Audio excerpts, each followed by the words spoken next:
আসসালামু আলাইকুম। আমার নাম মোহাম্মদ আলামিন প্রামাণিক। আমি একজন কৃষক।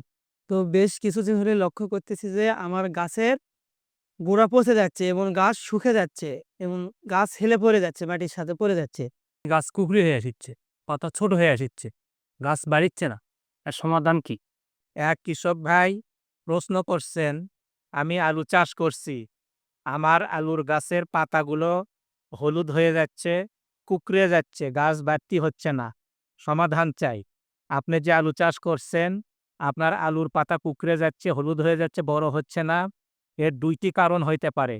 একটি হলো পুষ্টির ঘাটতিজনিত কারণে, আর একটি হলো ভাইরাসজনিত রোগের কারণে হতে পারে। যদি পুষ্টির ঘাটতিজনিত কারণে হয়ে থাকে, পুষ্টি, পটাশ, জিঙ্ক, বোরন এই ৩টি উপাদানের কারণে পাতা কুঁকড়ে যায়। আবার হইতে পারে মোজাইক ভাইরাসের কারণে পাতা কুঁকড়ে যায়। এইজন্য আপনাকে সর্বপ্রথম পটাশ, বোরন এবং দস্তা এই কয়টি সার প্রয়োগ করতে হবে। আর মোজাইক ভাইরাসের কোনো ট্রিটমেন্ট নেই। এটা এক ধরনের পোকার মাধ্যমে ছড়ায়। এটা হলো জাপ পোকা।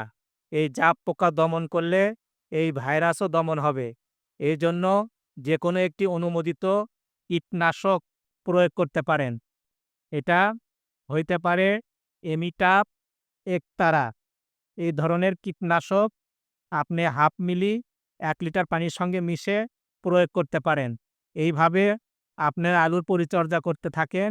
ইনশাআল্লাহ আলুর এই সমস্যাটা দূর হয়ে যাবে।